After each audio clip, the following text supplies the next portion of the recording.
तेरे पे क्यों आया है ये मैं जानूंगा होगा मोहन से रसिया से प्रियतम से दिल को लगाया है ये मैं जानूंगा होगा ये मैं जानूंगा होगा ये मैं जानूंगा ये सोच के दिल भर आया है ये मैं जानूंगा हो जाने ये सोच के दिल भर आया है ये मैं जानूंगा हो जाने। उसका धर्म है और बताया कि बिना पति की आज्ञा के स्त्रियों को कोई भी कार्य नहीं करना चाहिए। प्रेम से बोलो राधे। बिना पति की आज्ञा के कोई काम नहीं करना। अगली बार अपनी मम्मी के पास जाओ तो पूछ के जाओ। प्रेम से बोलो राधे। ऐसा नहीं, देखो बात कहने के ने कभी फर्क होता है।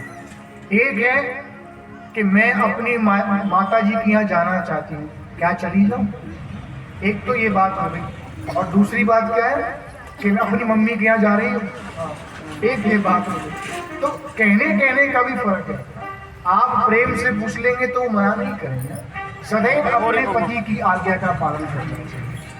यहाँ तक कहा गया भागवत महापुराण में कि इस स्त्री को अपने पति की आज्ञा के बिना सत्संग में भी नहीं जाना चाहिए। अकेले में कभी किसी गुरु के पास, संत के पास नहीं जाना चाहिए। सदैव अपने पति की आज्ञा लेकर के ही इसे सारे कार्य जीवन में करने चाहिए। प्रेम से बोलो राधे राधे। इसको जल के अंदर खींचने लगा है, ये तड़पने लगा कि मुझे कोई बचाओ, मुझे कोई बचाओ। ये जो ग्राह था जल में रहने वाला जंतु है, इसलिए इसकी शक्ति बिल्कुल भी क्षीण नहीं हुई। लेकिन ये जो गज है ये थल पर रहने वाला जंतु है। इस जल में जाते जाते इसकी शक्ति कमजोर होने लगी है और लगभग 1000 वर्ष तक इन दोनों का आपस में युद्ध हुआ है।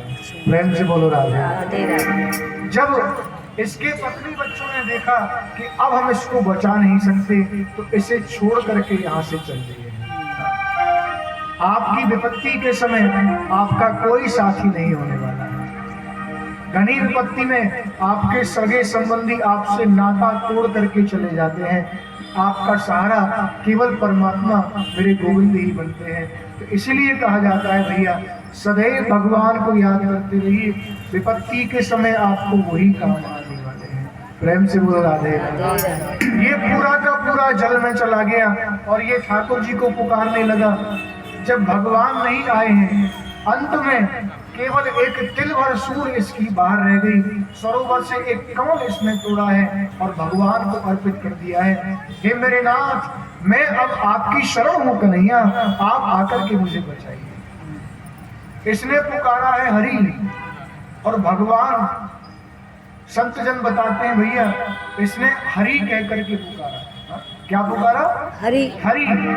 बताते हैं कि जब तक इसने हाँ कहा इसकी आवाज बैकुंठ तक गई, और जब तक ये री कहने वाला था तब तक तो नारायण ने आकर के इसकी रक्षा कर दी है।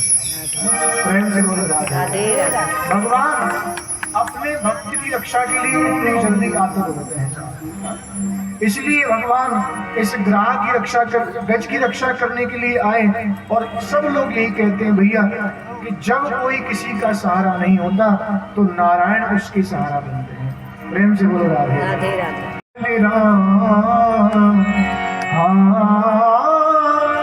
मेरे बल के बलराम सुमेरी मैंने निर्भय। श्री सूरदास जी महाराज जिनको जन्म से कुछ दिखता ही नहीं था, भगवान इनकी पुकार को सुनकर के, इनके पदों को सुनकर के इनके पास आते थे और इनके पास चुपचाप बैठ जाते थे। और जो भी सूरदास जी गाया करते थे अपनी वाणी से, भगवान बड़े आनंद से उसको श्रवण किया करते थे। एक बार श्री सूरदास जी महाराज पद गाने के लिए बैठे राजभोग की आरती हो चुकी थी, भगवान के पट बंद हो गए थे। तो जानते हो कन्हैया मंदिर को छोड़ के सूरदास की कुटिया में जावे लगे। साथ सूरदास की कुटिया में जावे लगे, वही समय श्री राधा रानी ने ठाकुर जी को टोक दिया है कि कहाँ जा रहे हो, बताओ कहाँ चल दिए इतनी दोपहर में। बोले कहीं नहीं किशोरी जी, मेरा भगत सूरदास है ना, वो मेरे पद गा रहे हैं, मोकू वाके पद सुनने में बड़ा आनंद आ रहा है, मैं वाके यहाँ जा रहे हूँ। किशोरी जी बोली फिर तो मैं भी चलूंगी। बोले ना ना आप मत चलो किशोरी जी, देखो आपको स्वभाव बड़ा ही कोमल है, आप काऊ भी भक्त के ऊपर बहुत जल्दी रीत जाओ, हा? और मैं ऐसा चाहूँ नहीं कि आप अति शीघ्र काऊ के ऊपर कृपा करो, आप मत चलो, नहीं तो आप वहाँ पे दया करोगी तो वहाँ पे कृपा कर दोगी। बोली ना ऐसा तो हो ही नहीं सकता, मैं तो अवश्य जाऊंगी। किशोरी जी बोली कि अगर आप मुझे लेकर के नहीं गए तो मैं श्री गोसाई जी से आपकी शिकायत कर दूंगी कि दोपहर में आप मंदिर को छोड़ करके कहीं भाग जाते। ये बोले किशोरी जी मैं आपके चरण पकड़ रहे हूँ, आप मेरी शिकायत गोसाई जी से मत करियो। किशोरी जी आप चलना चाहो तो चलो, लेकिन मेरी एक विनती है कि वहां जाए के चुपचाप बैठ जाइयो, कोई कृपा वगैरह मत कर दियो काऊ के ऊपर, बस जाए के चुपचाप बैठ जाइयो। प्रेम से बोलो राधे राधे। तो सूरदास जी के यहाँ श्री कन्हैया पहुंचे हैं, आज किशोरी जी को लेकर पहुंचे हैं, द्वारे के अंदर चुपचाप घुसे हैं और श्यामा शाम एक और कोने में बैठ गए हैं साथ। और ये सूरदास बड़ा सुंदर पद गा रहा था भैया ठाकुर जी का। केसर तिलक मोतिन की माला वृंदावन के वासी। सूरदास जी गा रहे हैं, कन्हैया को याद कर रहे हैं। अरे केसर तिलक मोतिन की माला वृंदावन के वासी, मेघ लगाए त्याग गए तृण सब, मेघ लगाए त्याग गए तृण सब, डार गए गल फांसी फांसी, हरि दर्शन की प्यासी, हरि दर्शन की प्यासी अखियाँ, हरि दर्शन की प्यासी। सूरदास जी गा रहे हैं कि मेरी अखियाँ केवल ठाकुर जी के दर्शन की प्यासी हैं। सूरदास जी इस प्रकार से गाते गाते अपने मन में ये दर्शन कर चुके हैं कि आज ठाकुर जी तो आए हैं, लेकिन साथ में किशोरी जी को भी लेकर के आए हैं। प्रेम से बोलो राधे राधे राधे, जोर से बोलो राधे राधे राधे। तो मेरी प्रार्थना है कि थोड़ी थोड़ी आवाज आई कि ठाकुर जी देखो ये तो गिर पड़ो, अरे यार तो बहुत जोर शोर लगी होगी, या को बचाओ ना। श्यामा जो मैंने आपसे पहले मना करी, आप मेरे संग मत चलो, अब आप मेरी बात को नहीं मान रही हो, मैंने कही ना यहाँ के ऊपर कृपा करने की आवश्यकता नहीं है। देखो हम आपको स्पर्श नहीं करेंगे, आप एक काम करो, अपनी कारी कामर उतारो, मैं अपनी चुनरी उतार रही हूँ, दोनों में घुर्रो गांठ बांध रहे हैं, या रस्सी नीचे लटकाएंगे या आपको पकड़ के खींच लेंगे। बोले ठीक है, घुर्रो गांठ बांधी साहब, यहाँ सूरदास के लिए इस चुन्नी को नीचे लटकाया है और सूरदास को धीरे धीरे खींचने लगे हैं। ऐसा सुंदर दृश्य, आगे कन्हैया सूरदास को खींच रहे हैं और श्री किशोरी जी कन्हैया को पकड़ करके कन्हैया को खींच रहे हैं। बड़ा सुंदर दृश्य यहाँ पर है। धीरे धीरे सूरदास ऊपर आए और ऊपर आते ही सूरदास जी को एक ठोकर लगी, कन्हैया तो साइड में हो गए, लेकिन सूरदास जी किशोरी जी के चरणों में जाकर के गए, चरणों से लिपट गए हैं। ये किशोरी जी ने अपने पैर को उठाया, दूर हट जाओ दूर हट जाओ। उसी हापा धापी में किशोरी जी का नूपुर सूरदास जी के हाथ में आ गया। प्रेम से बोलो राधे। ये भगवान श्री कृष्ण बोले किशोरी जी बहुत देर रह गई है, गोसाई जी मुंह को मारेंगे, अनुसर को समय है गए, चलो चलो चल रहे। ये दोनों दौड़े दौड़े गई तो बीच मार्ग में किशोरी जी ने क्या देखा कि उनके पांव का एक नुपुर नहीं है, एक घुंघरू कहीं गायब हो गया है। किशोरी जी बोले कन्हैया मेरो एक घुंघरू कहीं गायब है गए, भाई ढूंढ के लाओ। अब ठाकुर जी चिंता करने लगे, किशोरी जी मैंने तो तुमसे पहले ही मना कर, अब तुम्हारे घुंघरू कहाँ से ढूंढ के लाऊं, तुम कहाँ खुआई मौका को तुम।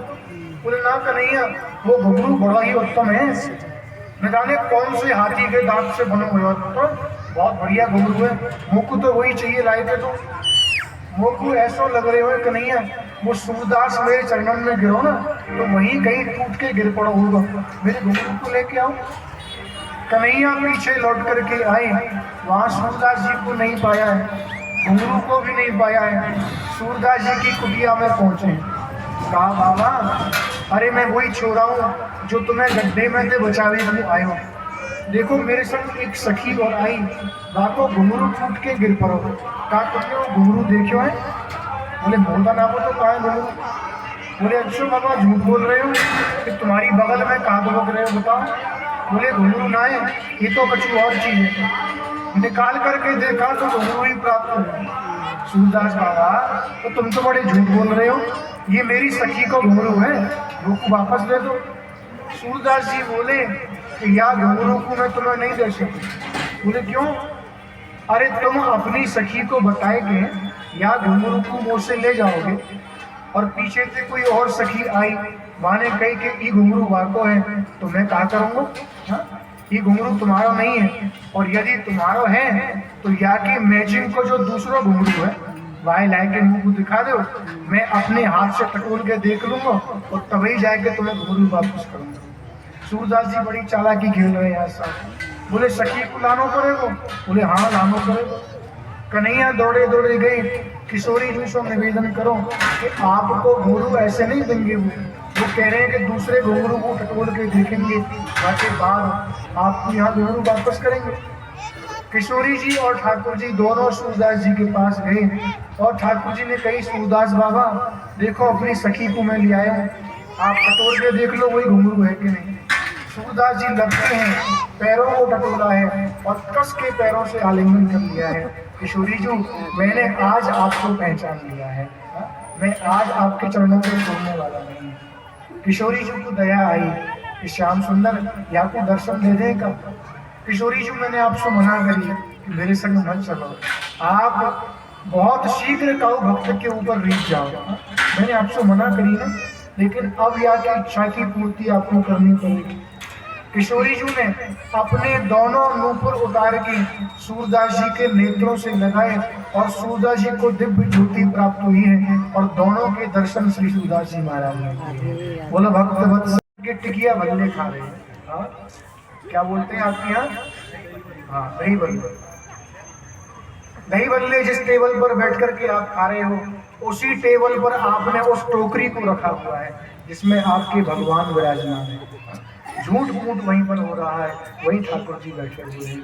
तो मैं आप सबसे निवेदन करूं भैया, आप यात्रा पर जाओ ठीक है, अच्छी बात है, लेकिन ठाकुर जी को यदि आप अच्छी व्यवस्था न कर सको तो यात्रा पर कभी लेकर के नहीं जाना। यात्रा पर हम भी जाते हैं, हम भी ठाकुर जी को साथ लेकर के चलते हैं, लेकिन उसका भी एक नियम है कि किस प्रकार से ठाकुर जी को विराजमान करते हैं। जिस झारी जी में, जिस झांपी जी में ठाकुर जी को विराजमान करना है उसमें उनके लिए भोग रखना चाहिए। एक स्टील के पात्र में ढक्कन सहित उनके लिए जल भी रखना चाहिए, जिससे ठाकुर जी को कहीं भूख लगे प्यास लगे तो खा लेना। ऐसा नहीं कि प्लास्टिक की टोकरी हाथ में ली और लेकर के जगह जगह घूम रहे हैं साहब। एक देवी से पूछा तो बोले हमारा तो ऐसा ही भाव है ठाकुर जी के। आपका भाव मीराबाई से ज्यादा नहीं हो सकता है, आपका भाव सूरदास से ज्यादा नहीं हो सकता है। श्री गोसाई जी,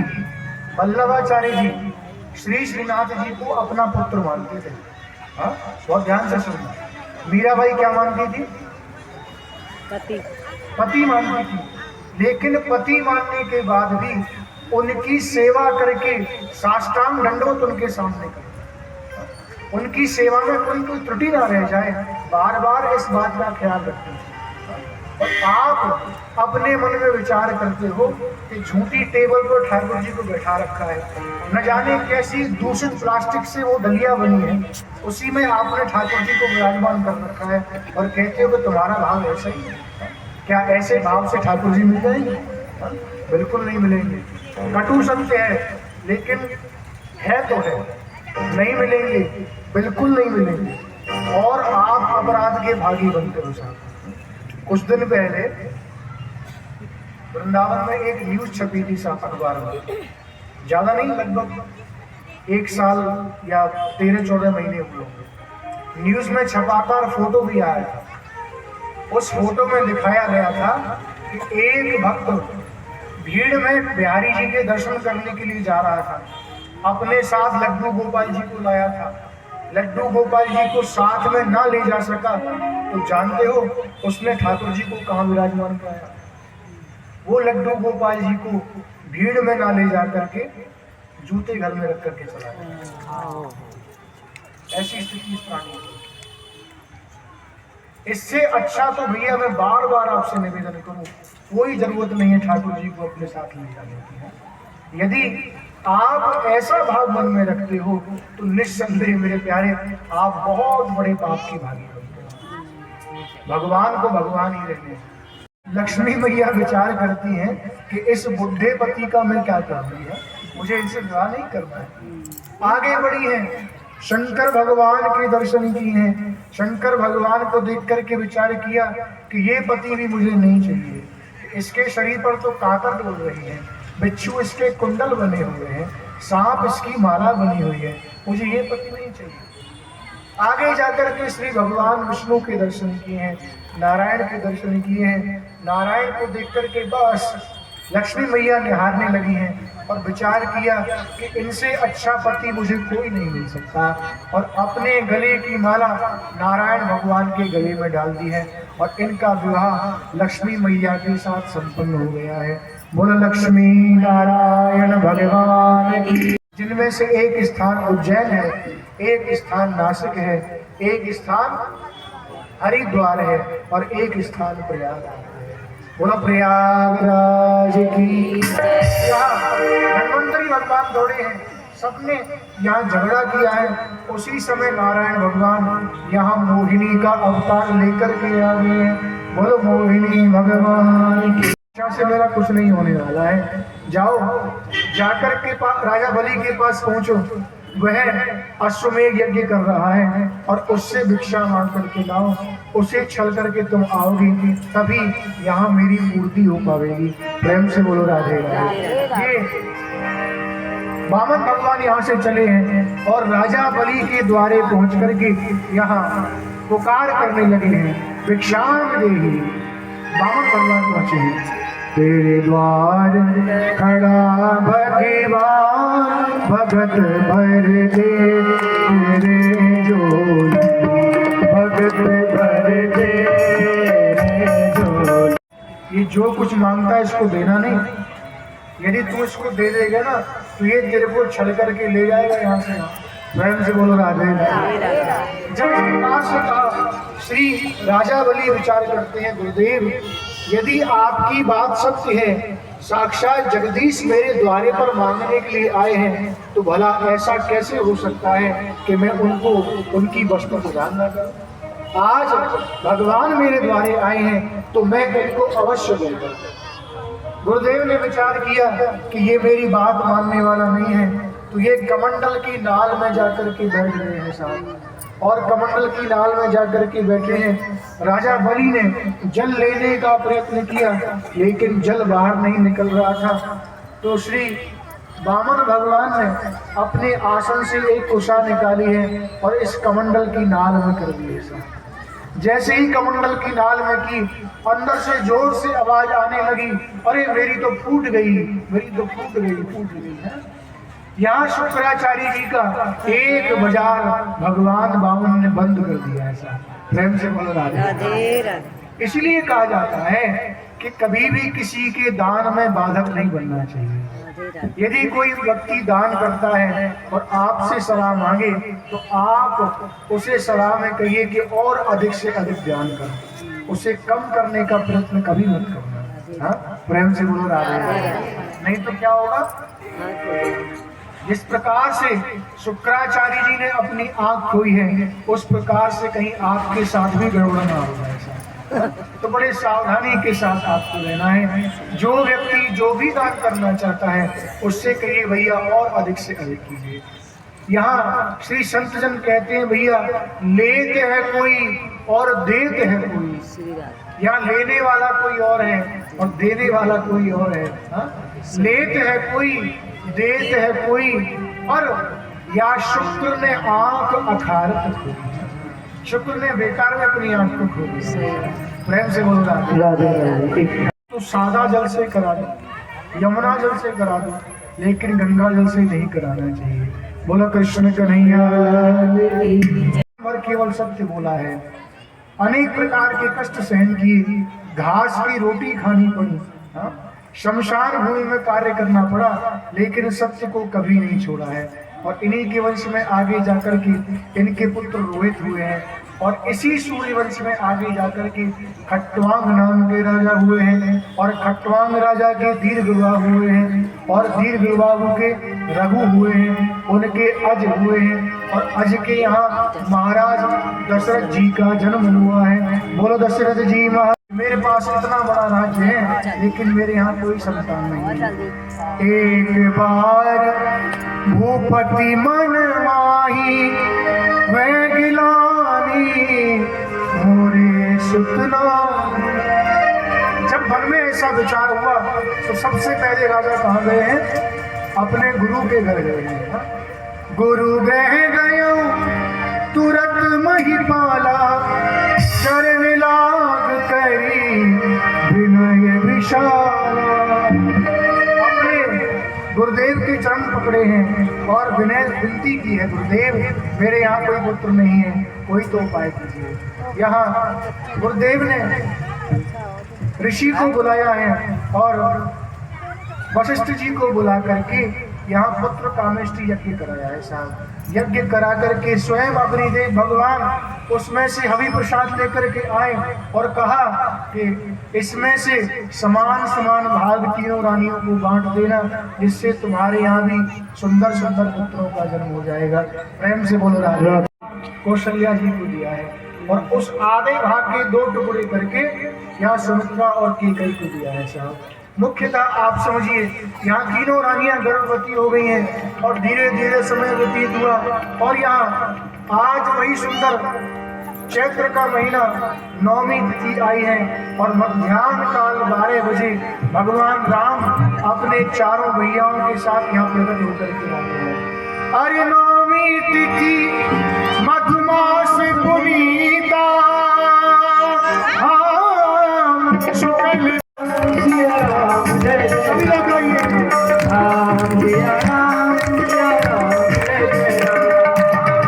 मध्य दिवस अति शीघ्र धामा, लोग भी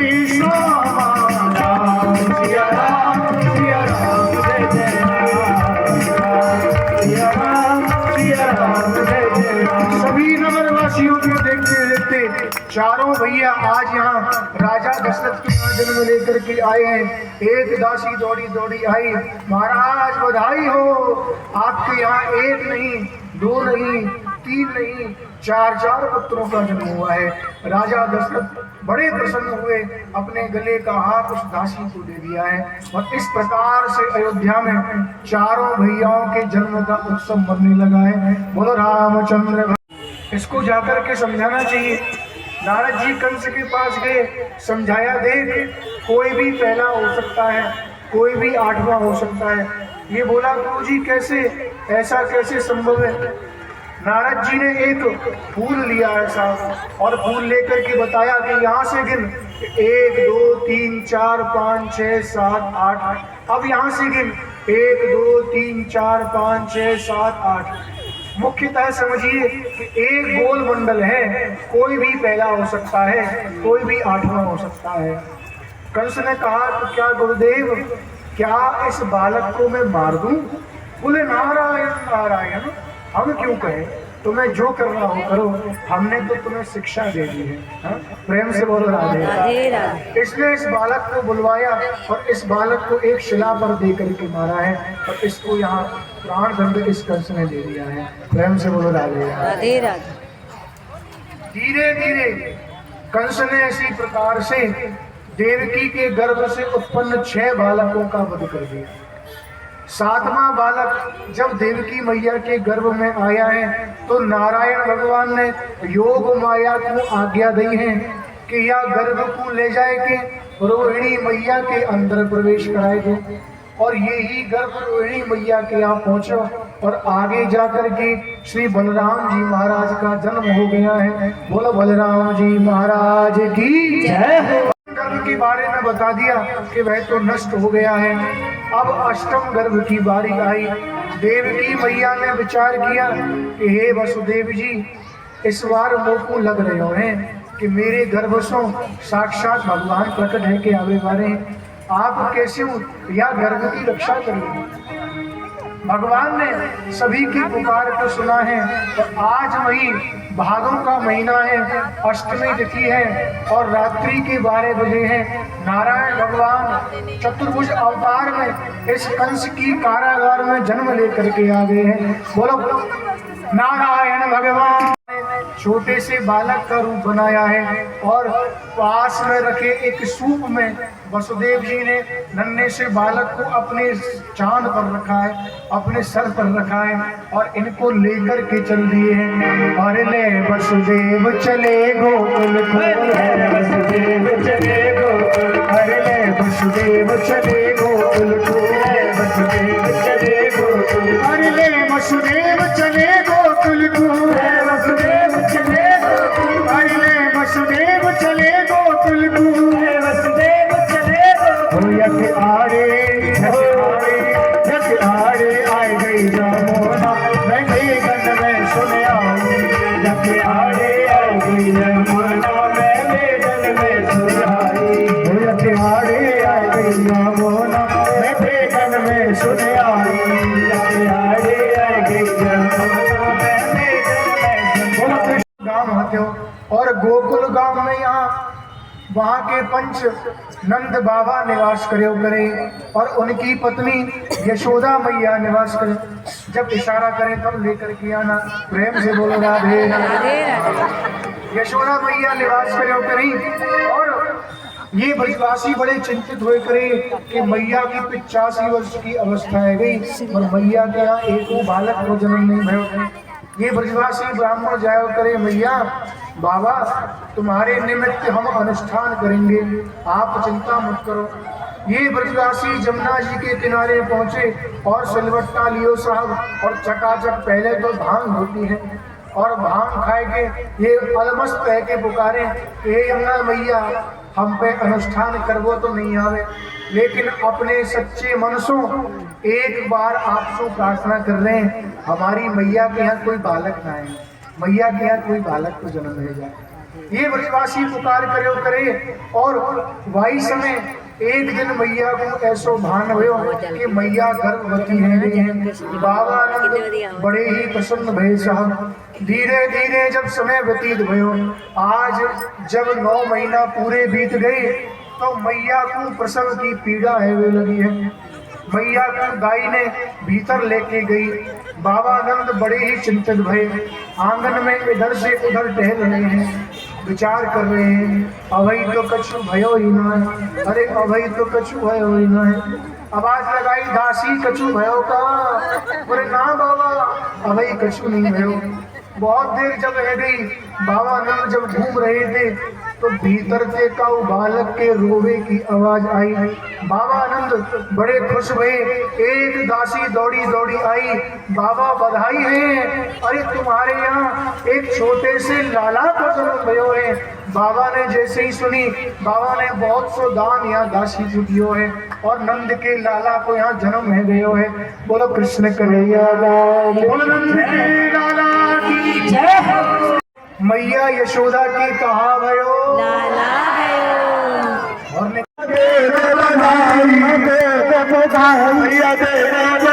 मैया लाला जन्म सुने आई रे बधाई लाला जन्म सुने आई रे भैया दे बधाई।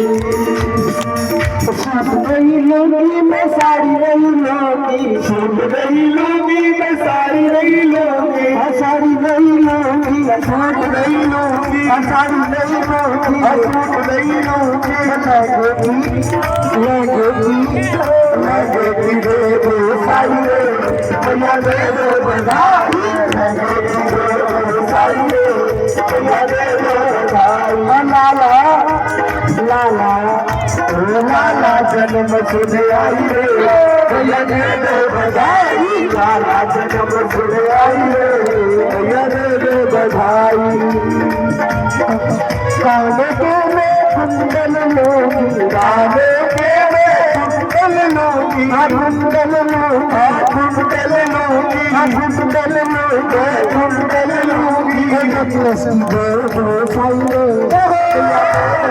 अरे ढाई बज की दे दो साई रे भैया दे दो बधाई। लाला लाला लाला जन्म सुने आई रे भैया दे दो बधाई, दे दो बधाई भैया दे दो बधाई, दे दो बधाई भैया दे दो बधाई, दे दो बधाई दे दो बधाई, दे दो बधाई दे दो बधाई। लाला जन्म